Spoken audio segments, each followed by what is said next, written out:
So Kant has essentially said that these pure concepts are part of the structure of the subjective mind and not part of the empirical world per se. So Kant has to answer some big questions now. We have to ask Kant, look, if these pure concepts originate in the subjective experience, then how can we say they legitimately apply to the objective world? What do they have to do with the objective world at all? So why do these pure concepts, which are independent of experience and a priori, apply to experience at all? The other question is, what must the human mind be like if it's going to have this sort of unity? So it's not at all clear that subjective conditions of thinking, as the categories are, apply to the objective world at all. Now, if you think about that, to show that, it would be to solve Hume's problem. Because what did Hume say? He said, cause and effect is a subjective way of tying our experiences together into a coherent order. Kant is saying, yes, you're actually right about that. But I'm going to show that by virtue of this subjective mechanism, that's how the objective world arises at all in our experience. So by showing the objective validity of these subjective conditions, Kant would, at least to his satisfaction, be solving Hume's big problem.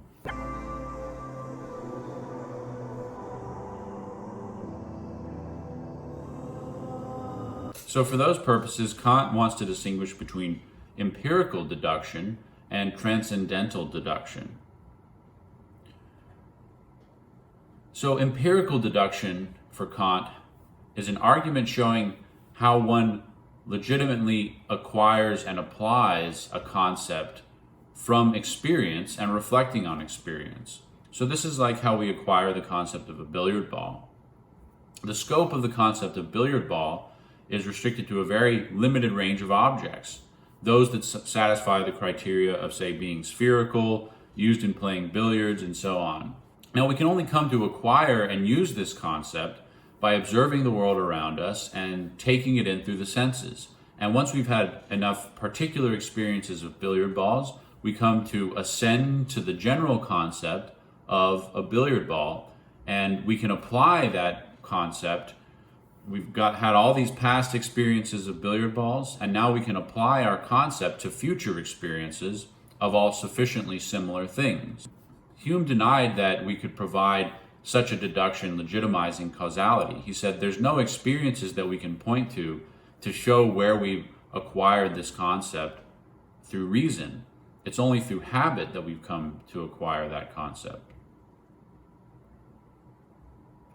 Since Hume holds that all of our concepts must arise ultimately from simple sense impressions, and there is no simple sense impression of a causal power, well, then we can't trace the legitimacy of our concept of causality through an empirical deduction. Kant agrees with that and says, you're right, there is no empirical deduction of the power of causality.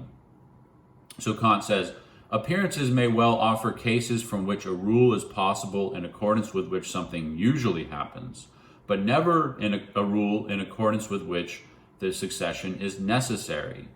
Thus, to the synthesis of cause and effect, there attaches a dignity that can never be expressed empirically, namely that the effect does not merely come along with the cause, but is posited through it and follows from it.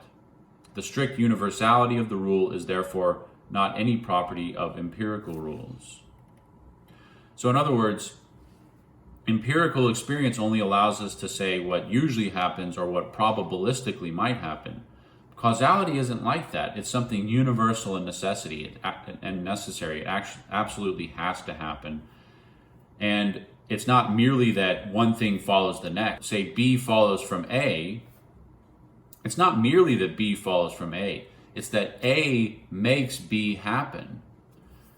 So experience can't give us anything like that. That's something that we need to legitimize a priori with universal necessity. So Kant says, you're right, there is no empirical deduction of anything like that, but we have another way of doing it, and that's what he wants to call transcendental deduction.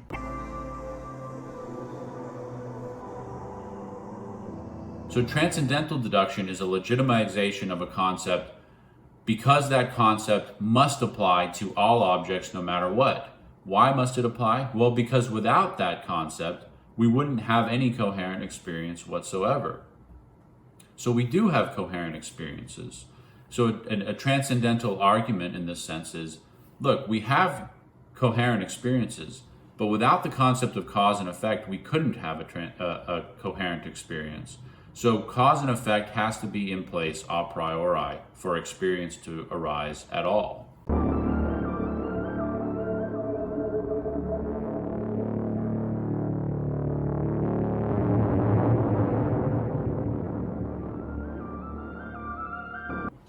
So coherent experience requires mental processing. Now that's something that actually Hume and Kant agree on. Right? Hume said, in order for us to see a world where one thing follows from the next coherently, we have to order our experiences together and tie them together through certain ideas. The difference here is that Hume thought we could only associate ideas, whereas Kant argues that we can synthesize ideas.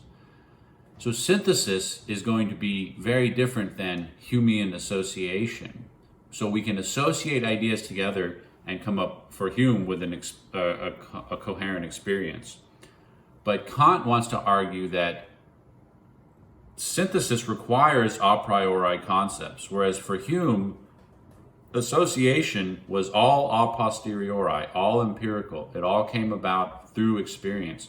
Kant wants to argue that synthesis doesn't all come about through experience, but has a priori concepts from which experience arises. So let's talk about synthesis. Well, as we might say now, in order to discriminate anything, we need information. But in order for information to be of any use, we have to organize it. If you've ever done any kind of data analysis, you know that if you have a big pile of data, it doesn't tell you anything until you start modeling it, until you start putting it into frameworks where you can get useful information from it. So the organization of all the data, of all that information, is provided by acts of synthesis, according to Kant. So Kant says, by synthesis in the most general sense, I mean the action of putting different representations together with each other and comprehending their manifoldness in one cognition. The first type of synthesis is synthesis of apprehension and intuition. The idea here is that the mind has to organize its incoming data into space and time. So if the mind didn't do that, then this manifold of intuitions of data would simply be undifferentiated, a big blob with nothing that we could discern in it. So to distinguish one thing from the next, to have an experience that unfolds in a coherent manner, we need to organize our impressions into spatio-temporal manifolds. A kind of example would be, imagine trying to listen to a song or hear a melody. If it just came at you all at once, there would be no melody there. The melody has to unfold over time. So it's true of our experience in general. It has to unfold over space and time. And that's something our mind is doing by synthesizing the incoming data into a stretched out manifold, into space and into time. So that's the synthesis of apprehension and intuition. But then we need more than that, because even if our appearances were distributed in time, we would have to have some mechanism for retaining what came before. So go back to the experience of a melody. Even if the melody was distributed in time properly, suppose you had no retention of the previous moment of the melody. Well, you need to hold on in some sense to the previous portion of the melody in order to see that this is the next step of the melody, and get the experience of it going. So we have to have an image of the whole melody. Even as we're just listening to each part of the melody one at a time, we need to have a coherent image of the entire melody before us. So as we're hearing the current part of the melody, our minds need to actively reproduce at the rest of the melody and grasp it all at the same time. So Kant calls this reproduction an act of the imagination, because it's the creation of an image of the whole thing, even as you're only getting one part of it.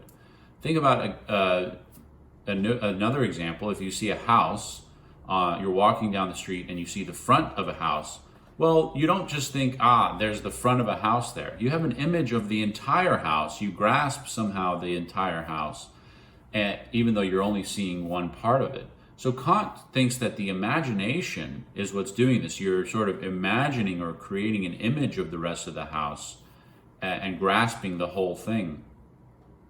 So the imagination in this sense plays a necessary synthetic role in our enjoyment of a coherent experience. Importantly, we have to understand that this is not memory. So Kant purposefully doesn't call this memory. You might think, what's happening here is, as I hear one note, I remember all of the previous notes of the melody. But it's not memory, because memory is an explicit representation of something that happened in the past, whereas the synthesis of reproduction in imagination is an implicit grasping of the whole. So you don't need to actually have any recognition that you're doing this. Whereas when you're remembering something, you recognize that you're reaching into the past and having an explicit representation of the past. Whereas this happens sort of passively, without you ever actually doing anything to enact it.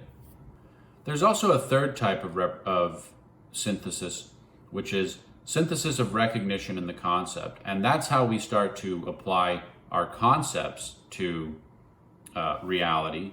So again, for example, remember our example of seeing the house. Well, we also saw the house as one thing, right? So that was Kant's pure concept of unity. And we saw the house as an existing thing. So that was Kant's concept of modality. So we're not going to go into a whole lot of detail about that. But in order to see something as just one thing, we also have to start applying concepts. So we need both perceptions and concepts to have a coherent experience of the external world. That's the point of Kant's third synthesis of recognition in the concept.